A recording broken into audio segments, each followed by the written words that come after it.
Have you ever looked at a slide and thought to yourself, man, this slide is bulletproof, it is indisputable? Well, top consulting firms like McKinsey have a special rule that they follow to build slides like that, and I call it the golden rule of slide building. So in this video, I'm going to talk about the golden rule, I'm going to teach you the two most common mistakes that people make, and we're going to go through 3 real-world consulting slides and how they apply the golden rule. So let's jump into it. To start off, we need to understand that there are 2 components to any slide. Now the first is the lead-in, which is the text at the top of the slide.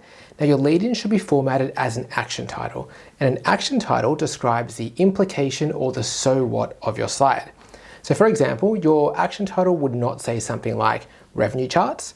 It would say something like revenue has increased by 10% over the last year. So it's talking about the so what or the implication of the slide.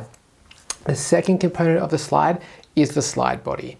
Now this one's pretty obvious, but the slide body is the part of the slide where you drop your charts, your text, and anything else that you typically include when you build a slide. So to understand the golden rule of slide building, you need to master the relationship between the action title and the slide bodies. So this means 2 things. Firstly, there should be nothing stated in the action title that's not supported by data in the slide body.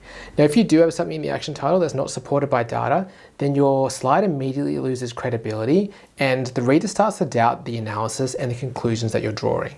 So that's the first thing. Now the second thing is there should be no additional data in the slide body that's not required to support the action title. Now if you do have unnecessary data in the slide body, then your slide becomes really complex and the reader can lose the flow of argument, the storyline, and they won't understand the conclusions that you're trying to draw. So it's important that those 2 rules are followed. So with that in mind, the golden rule of slide building is this: one slide has one message articulated in the action title and fully supported by the slide body. So now I'm going to show you 3 real-world consulting slides and how they've applied the golden rule. Okay, this slide is from EY and it's a slide deck in which they're talking about the number of job cuts in the European banking market. As you can see, the slide is showing survey responses to the question, how do you expect the headcount of your bank to change? Now I won't comment on how they've visualized this super confusing chart, but instead let's look at the action title and the data that they've included in the slide body. Now the action title is saying 2 things. Firstly, overall headcount is expected to decline, that's the first thing. And secondly, the pace of cuts is increasing in most markets, that's the second thing. Now we'll look at the slide body. The slide body is only saying one thing, which is that the pace of cuts is expected to increase. Now, this says nothing about most markets, and all we can see is an overall view of the pace of cuts.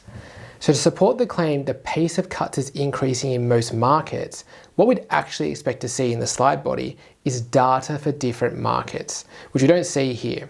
So overall, what we're looking at here is that there's too much in the action title. There's a claim in there that's not supported by the slide body. And if an executive were to read this, not only would they doubt the conclusion of this particular slide, but they'd also potentially start to doubt claims in the rest of the slide deck as well. So it's very important that every claim in the action title is supported by data in the slide body. So now we'll look at a second slide, and this slide is from the consulting firm LEK, and its project on the impact of COVID-19 for Infrastructure Australia. Now, this is a confusing slide. There's a lot here, so let's start with the action title. Now, LEK says that most consumers reported a change in spending habits due to COVID-19, and that the majority indicate they'll return to previous spending within a year. Now, let's check whether this is supported in the slide body. On the left-hand side, I can see that they've surveyed people on a number of activities, and across all activities, the majority of people have reduced their spending habits. On the right-hand side, I can see the same survey, but here it's showing the expectation of returning to past spending habits. Okay, I see a few problems here, but most of all, the biggest problem I see here is that the claim in the action title is only referencing returning to past spending habits within a year. So all these other options like within a few weeks, within a few months, etc. are not actually relevant. Right now, because of all this additional data they've included in both of the charts, it's really hard to find the evidence that supports a claim within a year. Now, this chart really needs to be simplified, and all of this additional data needs to be removed, or they need to change the action title to reflect what they're actually showing on the slide.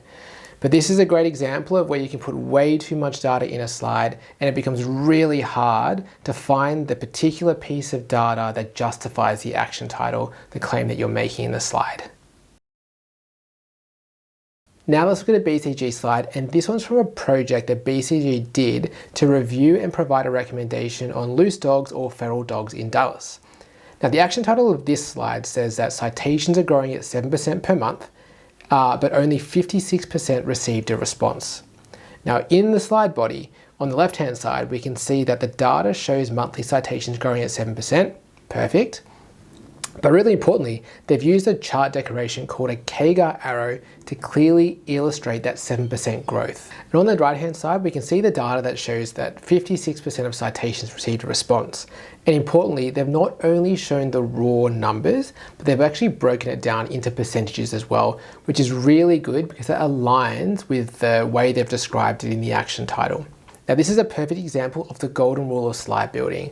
They've made a claim in the action title that is fully supported by the data in the slide body, and they've removed any unnecessary data that isn't required to support the action title. Now you can see they've included a couple of additional data points on the slide, but that's super minor and it doesn't take away from the main part of the slide, which is in the charts. So when you're building slides, it's very important to remember the golden rule of slide building. And if you want to learn more about the golden rule, this topic actually comes from our slide building course, which you'll find a link to in the description below. And then somewhere on the screen, you'll see a link to our other video on action titles. And in there, you'll learn how to craft the perfect action title for your slides.